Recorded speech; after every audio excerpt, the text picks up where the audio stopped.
आज हम लोग विल पावर के बारे में सीखेंगे। विल पावर, विल फोर्स, आपने सुना है ना, इच्छा शक्ति कैसे आती है, क्या होती है, कुछ लोगों के अंदर क्यों होती है, कुछ लोगों के अंदर क्यों नहीं होती है, और कभी कभी हमारे अंदर होती है और कभी कभी नहीं होती है। और वो किसी को देखते हैं तो उनके अंदर बहुत ज़्यादा होती है, हमारे अंदर कभी कभी नहीं होती है। और वैसे वैसा कभी कभी हमारे जान पहचान के लोग होते हैं, हमारे बच्चे, हमारे भाई, और उनके अंदर नहीं होती है। तो कैसे ये आ सकती है और ये होती क्या है, ये चीज़ डिस्कस करेंगे आज हम लोग। सब्सक्राइब करिए और बेल बटन दबाकर डीप नॉलेज की वीडियोस सबसे पहले पाइए।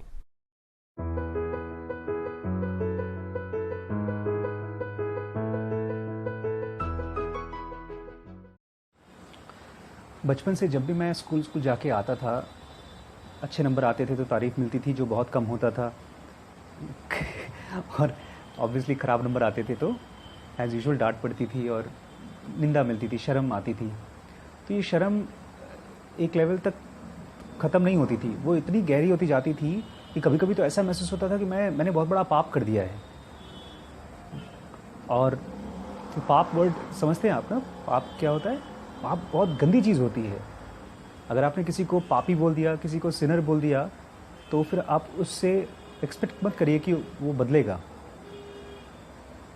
ब्लेम जिसको बोलते हैं ना हम, या तो हम किसी और को ब्लेम करते हैं या तो हम खुद को ब्लेम करते हैं अपनी कमियों के लिए या उन चीज़ों के लिए जो हम रिजल्ट चाहते हैं लाइफ में वो नहीं मिलता, तो वी ब्लेम। और ये जो सिनर वर्ड है, पापी, ये सबसे ख़राब वर्ड है, क्योंकि हमने उसको स्टैम्प कर दिया और अब वो कभी चेंज नहीं कर सकता, चाहे कोई कितना भी अच्छा आदमी हो। बट उसको अगर आपने एक बार सिनर बोल दिया, लेट्स से मैं एक छोटा सा एग्जांपल देता हूँ। एक लड़की है, अच्छे से पढ़ती लिखती है, लेकिन एक दिन उसका किसी लड़के से अफेयर हो गया। माँ बाप बहुत अच्छे लोग हैं, लेकिन इस चीज़ के लिए तो कोई एक्सेप्ट नहीं कर सकता हमारे कल्चर में, इंडिया के कल्चर में। तो वो लोग लांछन देना शुरू कर देते हैं, गंदी गंदी शब्द यूज़ करना शुरू कर देते हैं, और ये हमारे साइकी में घुस जाता है। मेरे भी साइकी में बहुत दिनों तक घुसा रहा है ये चीज़। मैं अपने बारे में सोचता था मैं इतना गंदा आदमी हूँ कि मैं कभी बदल ही नहीं सकता, और बहुत बार डिसाइड किया कि मैं बदलूँ, लेकिन जो भी डिसाइड करते थे, जो भी कस्में खाते थे, वो कुछ दिनों में ख़त्म हो जाते। तो एक आदमी का जो विल पावर है वो कैसे बनता है? सबसे पहले तो हमारी ज़ेन योगा बोलती है, ये जो वर्ड सिनर है, सिन वर्ड को अपने डिक्शनरी से हटा दीजिए। इस दुनिया में कोई भी सिनर नहीं है, कोई भी पापी नहीं है। तो फिर इसको किसी और चीज़ से रिप्लेस करिए आप। मैं बहुत बहुत बहुत थैंकफुल हूँ ज़ेनोगा के लिए या स्पिरिचुअल बुक्स के लिए, जिन्होंने भी लिखी होंगी आज से हज़ारों साल पहले या आज भी। और मैं इसीलिए मैं भी वीडियोस बना रहा हूँ, ताकि हमारे स्टूडेंट्स, हमारे जो बच्चे हैं फ्यूचर में, वो इस चीज़ को समझ सकें कि अगर किसी ने आपके ऊपर लांछन लगा दिया है, पापी बोल दिया है, ख़राब बोल दिया है, तो वो और कुछ नहीं है, ये इन तीन चीज़ों का नॉन इक्विलिब्रियम है। जैसे आज हमारा फ्रिज था, उसमें पानी गिर गया कहीं, जहाँ पे बिजली का कनेक्शन है उसमें पानी गिर गया, और जैसे ऑन किया वो स्पार्कल करने लगा।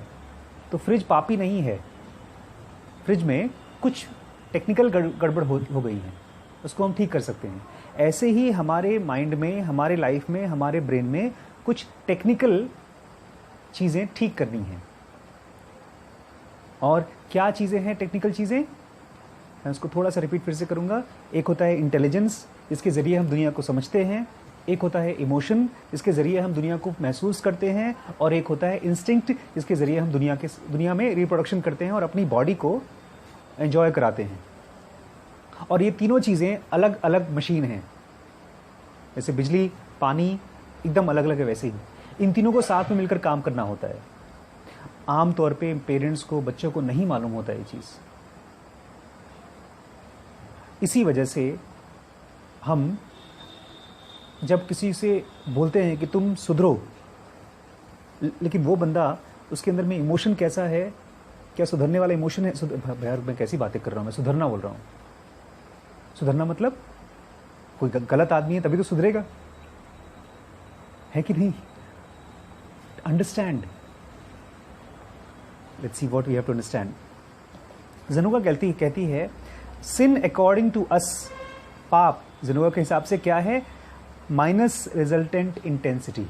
हमारी बॉडी और माइंड में से जैसे बीमारी निकलती है, ऐसे ही बीमारी क्यों निकलती है? बिकॉज खाने पीने में कुछ गड़बड़ी हो गई होगी या कहीं से इन्फेक्शन आ गया होगा। जैसे बॉडी में बीमारियां होती है, ऐसे ही माइनस इंटेंसिटी होती है माइंड की।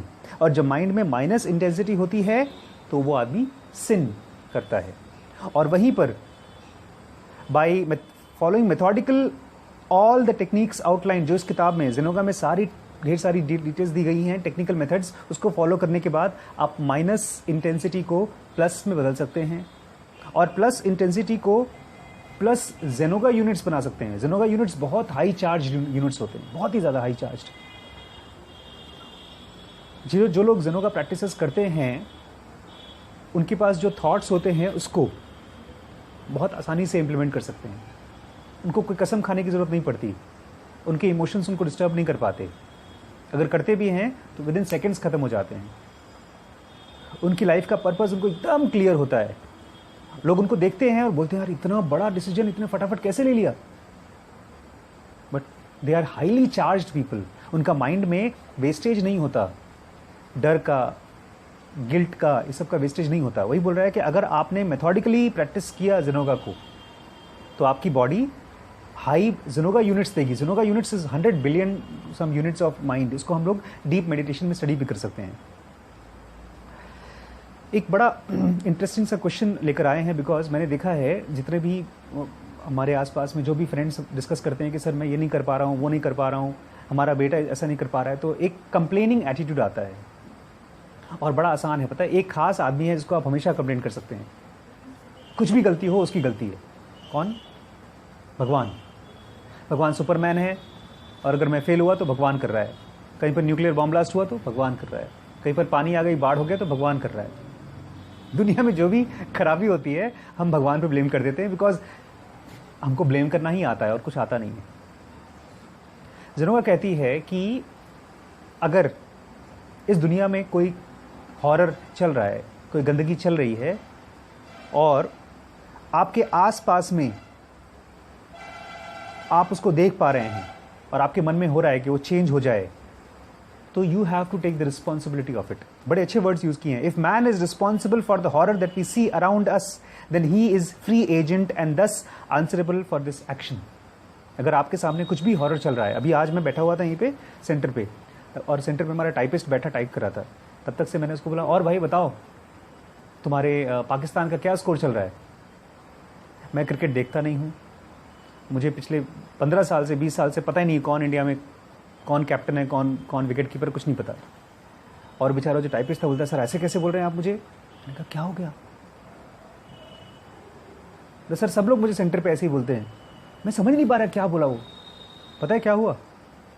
उसका नाम था आफताब। तो फिर मैं अचानक से रियलाइज, ऐसा नहीं आफताब, ऐसा कुछ नहीं, मैं तो ऐसे मजाक करता रहता हूँ, हर किसी को बोलता हूँ। तो हमारे डॉक्टर प्रवीण बैठते हैं, उनको भी मैं ही बोलता हूँ, बताइए भाई आपका पाकिस्तान कैसा है, आपका इंडिया कैसा है, ऐसे मैं बोलता हूँ। तो ये जो हॉरर हुआ, और ऑब्वियसली मेरे बोलने से हुआ, एक तरह से गंदी चीज़ हुई, अगर यही बड़ी हो जाती तो एक बड़ा एक्सीडेंट हो सकता था।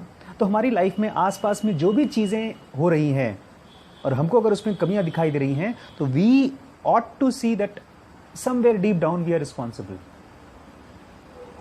उसको हम कर नहीं रहे हैं, लेकिन उसको ठीक करने का रिस्पॉन्सिबिलिटी हमारे अंदर में है। ज़ेनोगा कह रही है, आदमी he can not then be not responsible and say that a power is sporting through him over which he has no control. बहुत लोग ऐसा करते हैं, बोलते हैं मैं कहाँ गलत कर रहा हूँ, ईश्वर करा रहा है मुझसे, कोई हायर पावर है हमसे करा रही है।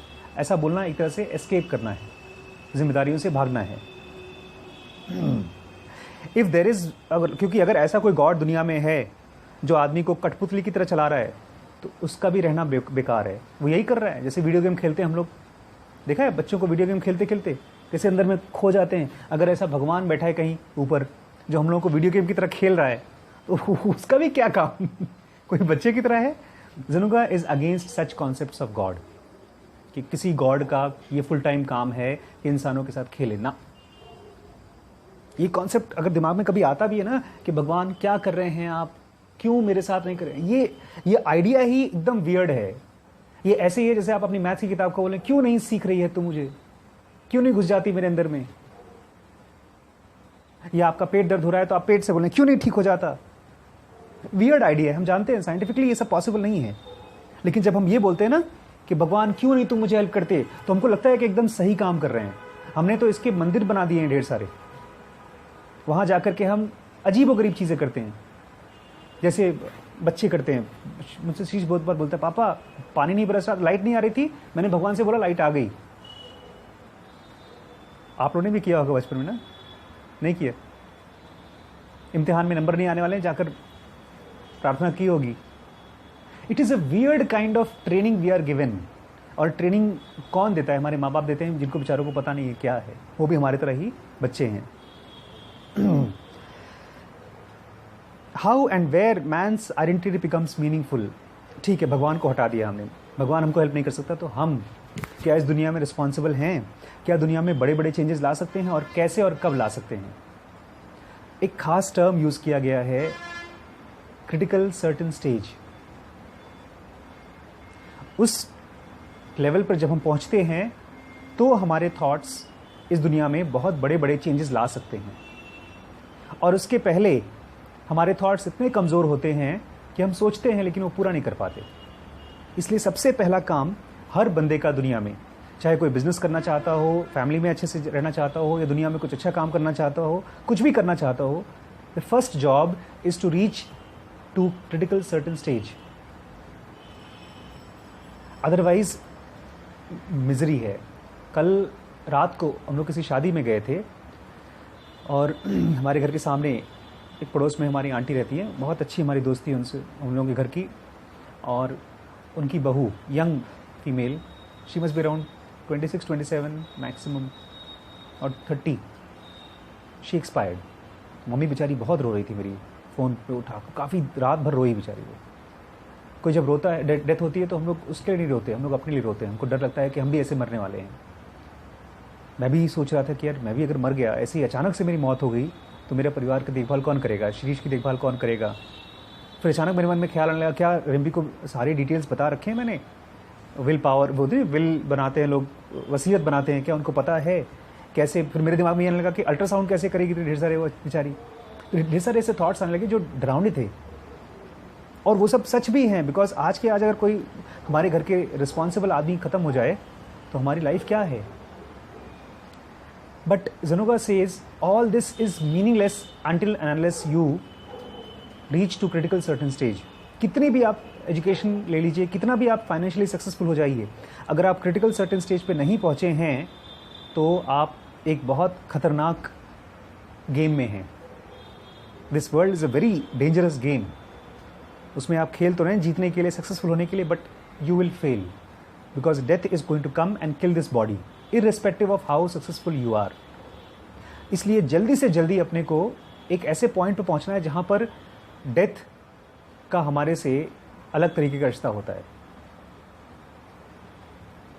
बॉडी और माइंड, इन दोनों का जंप होता है क्रिटिकल सर्टेन स्टेज पे। आपको सडनली दिखना शुरू हो जाता है कि ये दुनिया एक खास प्लान के तहत बना हुआ है, और उसमें हर आदमी का जीना मरना is very different for you then. ये अभी दिखता ही नहीं है, क्योंकि अभी हम फिल्म के अंदर घुस करके रोल प्ले कर रहे हैं। जब क्रिटिकल सर्टेन स्टेज पे पहुंचते हैं तो हम सडनली फिल्म के बाहर एज ए डायरेक्टर की तरह देख पाते हैं इस फिल्म को। दर्द दिखता है बट बहुत ऊपर से महसूस होता है, बहुत हल्के से। क्रिटिकल सर्टेन स्टेज पे पहुंचने के लिए हमको ये समझना होगा कि हमारी फिजिकल बॉडी क्या है। ज़ेनोगा कह रही है कि हमारे सब के पास फ्रीडम है किसी भी सेंटर से काम करने के लिए। इंटेलिजेंस के थ्रू हम दुनिया में काम कर सकते हैं, इमोशन के थ्रू काम कर सकते हैं, और अपने इंस्टिंक्ट के थ्रू भी काम कर सकते हैं। मतलब एक समझदार मास्टर, एक समझदार स्पिरिचुअल आदमी की तरह काम कर सकते हैं, या एक इमोशनल इंसान की तरह काम कर सकते हैं, जैसे हम आमतौर पे करते हैं। अच्छे नंबर आए तो खुश, खराब नंबर आए तो रोना। या एक जानवर की तरह काम कर सकते हैं, जैसे क्रिमिनल्स होते हैं एस सेंटर से। ये तीनों में हमको फ्रीडम है। एक और फोर्थ सेंटर है इंट्यूशन सेंटर। ये फ्रीडम अभी हमारे पास नहीं है, क्योंकि वो हायर लेवल्स पे मिलती है। और अगर आम तौर पे आपको दुनिया देख करके आपको लगता नहीं है कि यार लोग इस तरह से काम कर सकते हैं, तो प्लीज़ ये 3 चीज़ें अपने दिमाग से निकाल दीजिए। 3 चीज़ें मैं बता रहा हूँ, ध्यान से सुनिएगा, इनको अपने दिमाग से आपको डिलीट करना होगा। क्या? दैट लिबर्टी वॉज डिनाइड और इज़ डिनाइड। जब भी आप लोगों को देखते होंगे ना, लोगों को लगता है बेचारा गरीब आदमी, ये कैसे अपनी ज़िंदगी में आगे निकल पाएगा, कैसे वो मोक्ष पाएगा, कैसे वो स्पिरिचुअल हो पाएगा। पहले तो उसको भूख तो ख़त्म हो उसकी। बेचारे गरीब आदमी को देख करके या बीमार आदमी को देखकर ऐसा फीलिंग आती है कि उसको लिबर्टी, मोक्ष या स्पिरिचुअल एनलाइटनमेंट नहीं मिल सकता। ऐसा नहीं है, किसी से भी स्पिरिचुअलिटी डिनाइड नहीं है, हर किसी को मिल सकता है। दुनिया में ऐसे गरीब गरीब लोग हुए हैं जो एनलाइटन हुए, और दुनिया में बहुत अमीर लोग हैं जिनके लिए एनलाइटनमेंट पॉसिबल नहीं हो पाया। तो फिजिकल वर्ल्ड में आपकी सुविधा आपके एनलाइटनमेंट का बहुत गहरा ताल्लुक नहीं है। क्योंकि बहुत से लोग मुझसे बोलते हैं सर स्पिरिचुअलिटी करेंगे बट बाद में, जब सक्सेसफुल हो जाएंगे तब। It has to go parallel. Second चीज़ जो आपको अपने दिमाग से डिलीट करना है, that all have accepted this bondage. आप दुनिया में जब देखते होंगे आपको लगता है सबके सब इसी दुनिया में इसी तरह से तो रह रहे हैं यार, तो हम क्यों ना रहें, शायद हम सबको ऐसे ही रहना चाहिए, बॉन्डेज में ही रहना चाहिए। ऐसा नहीं है, बहुत से ऐसे लोग हैं, 6-7 अरब लोग हैं, उसमें से मिलियंस ऐसे हैं जो इस बॉन्डेज में से बाहर निकल चुके हैं और अभी भी बाहर निकलने के लिए काम कर रहे हैं, हमसे आपसे ज़्यादा। तो हम जब उनको देखते हैं तो हम किसकी पाली में हैं? हम इसी दुनिया में मिजरेबल रहना चाहते हैं या उस दुनिया में रहना चाहते हैं जहाँ पर लोग फ्री हो रहे हैं? और तीसरा, that now those in bondage can not be free. जब आप अपने आप को बदलेंगे, बोलेंगे कि मैं तो स्पिरिचुअल होना चाहता हूँ और ये लोग बेचारे नहीं रहेंगे, तो उनको भी कभी न कभी वो इंसाइट मिलेगी जो आपको मिली है। अगर आप ये नहीं करते हैं तो आप क्या हैं? ज़ेनोगा सेज, थोड़ा ध्यान से सुनिएगा, ये बड़ा आपको धक्का लगेगा, शर्म आएगी, गुस्सा भी आएगा शायद। ज़ेनोगा कह रही है we all are criminals by birth.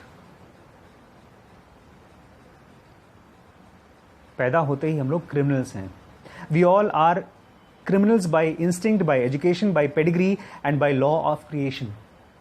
Physical animal, हम शेर को देखते हैं तो हमको लगता होगा शेर खतरनाक है, हमको मार सकता है, लेकिन हम भी वैसे ही शेर हैं।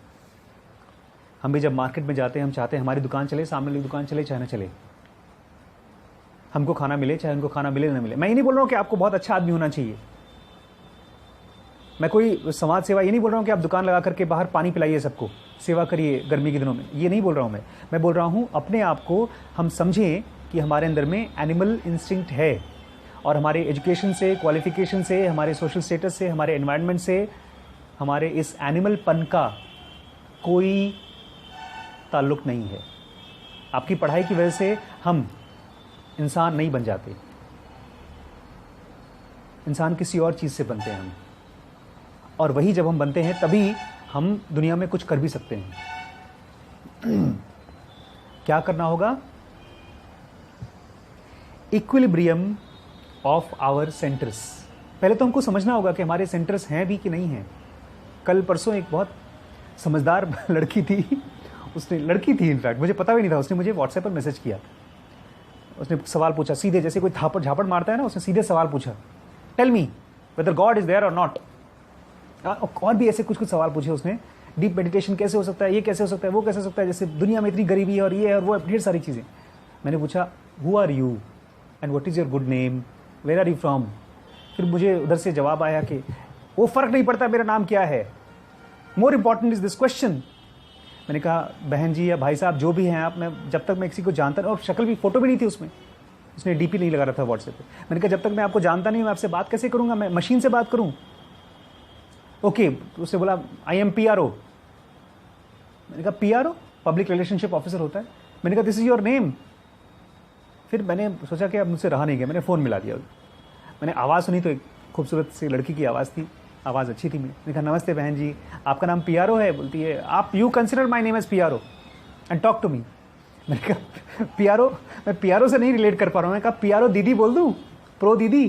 फिर मुझे याद आया कि मेरी कज़न सिस्टर का नाम प्रेमा है, तो मैंने कहा प्रेमा दीदी बोल दूँ, कम से कम उसकी फ़ोटो तो दिमाग में आएगी। मैंने कहा अच्छा ठीक है, तुम्हारे मन में जो भी भगवान के बारे में, मेडिटेशन के बारे में जो भी चीज़ें हैं, you write down, you right in the message. वो लिखती रही। इतना लिख दिया होता किताब छप गई होती उसने, कम से कम 200-300 वर्ड लिख डाले उसने कि वो गुरुजी क्या बोलते हैं, वो कर्म योग क्या बोलता है, वो योग क्या बोलता है, ढेर सारी चीज़ें उसने पढ़ रखी थी।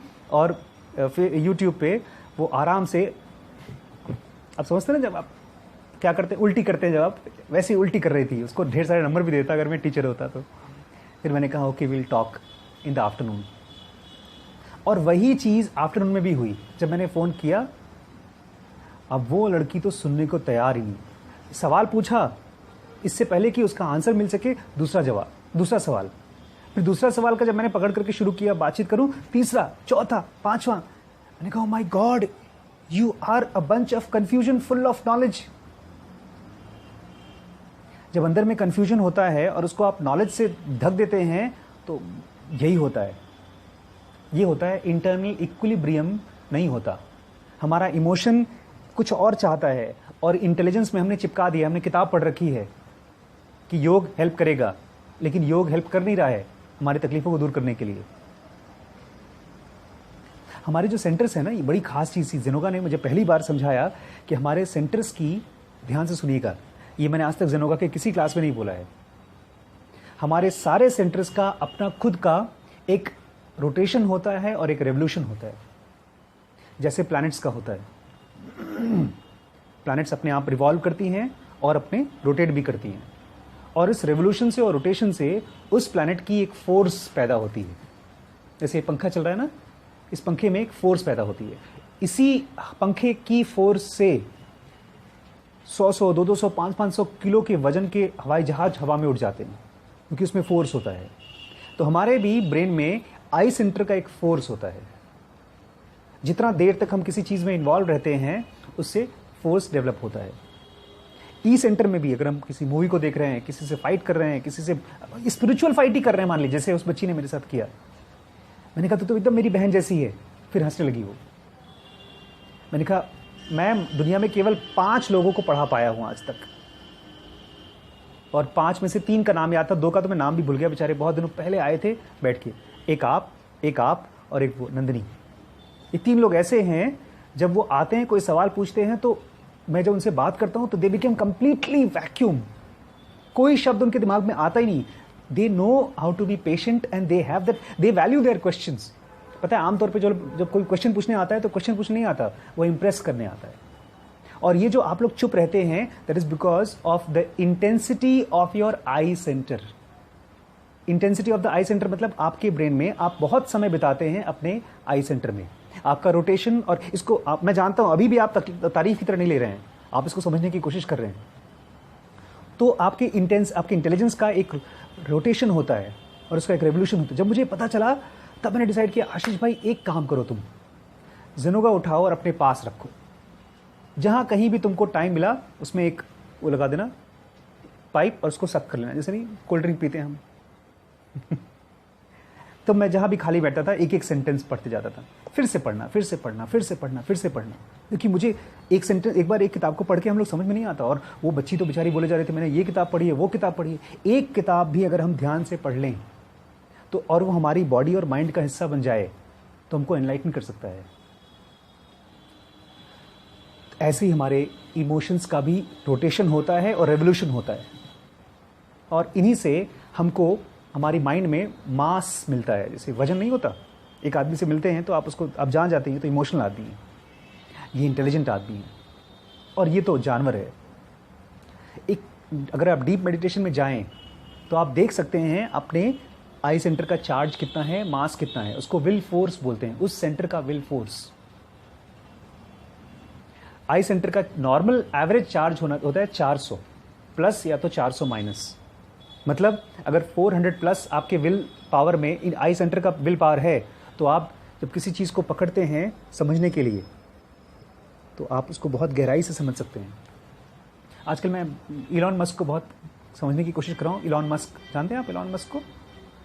Elon Musk is the most hottest businessman currently in the world. जो सबसे लेटेस्ट टेक्नोलॉजीज हो सकती हैं, जो फ्यूचर की टेक्नोलॉजी हो सकती हैं, एक तो इंटरनेट पे चल रहा है सब रेवोल्यूशन, वो बंदा बाहर फिजिकल वर्ल्ड में रेवोल्यूशन कर रहा है। एक वीडियो देखिएगा आप ज़रूर, उसकी नई कंपनी डाली है, अभी इसी साल डाली है, बोरिंग नाम है उसका। वो पूरे शहरों के नीचे ढेर सारी टनल्स बना रहा है, और उन टनल्स के ऊपर अंदर कार लेके जाएगा, बोलता है ट्रैफिक खत्म हो जाएगी रोडों पर।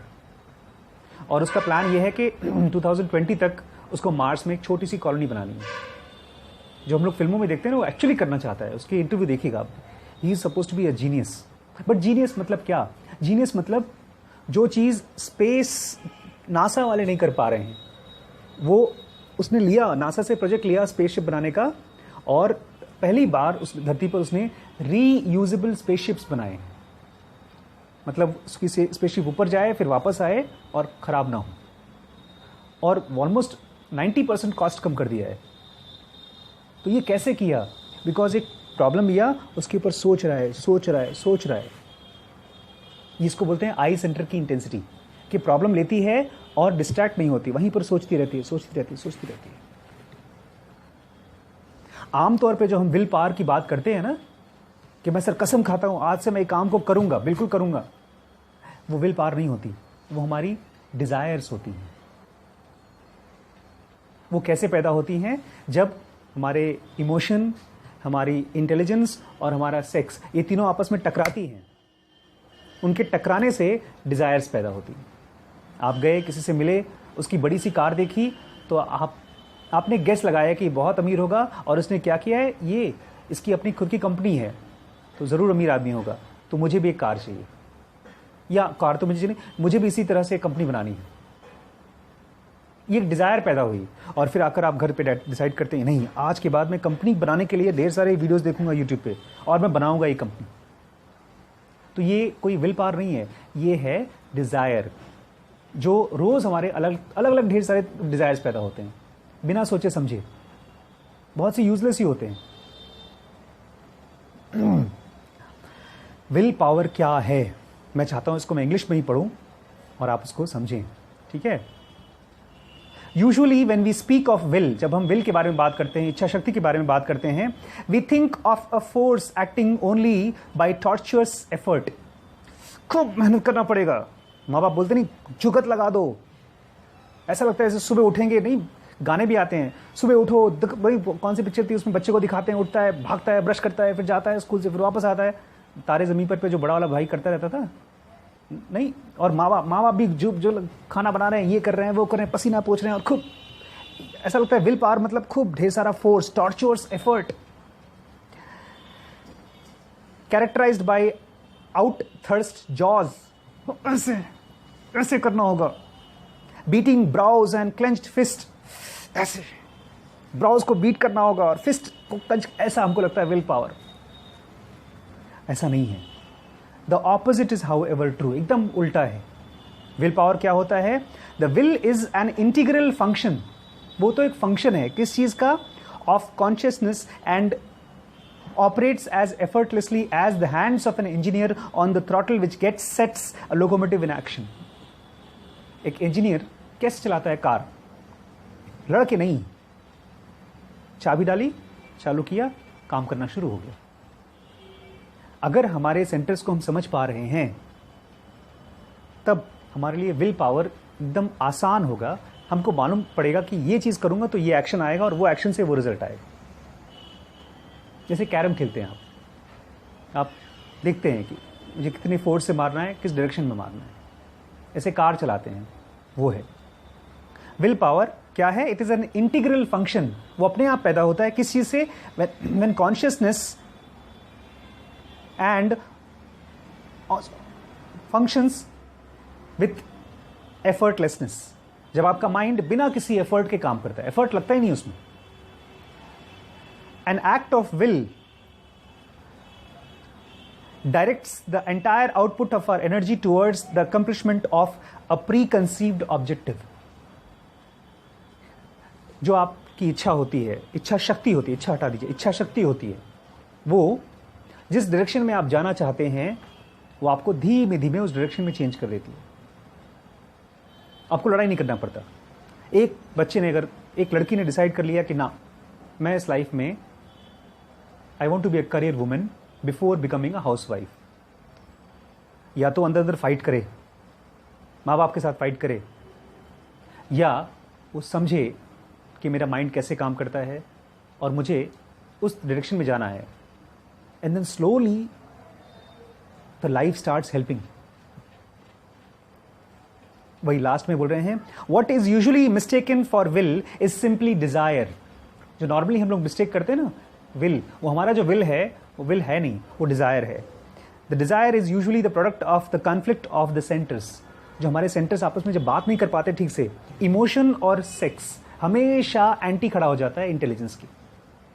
हम पढ़ाई करना चाहते हैं तो हमारे इमोशंस हमको हेल्प नहीं करते. हम जब पढ़ाई करना चाहते हैं, कुछ भी काम करना चाहते हैं, तो हमारे इंस्टिंक्ट सामने खड़ा हो जाता है फाइट करने के लिए.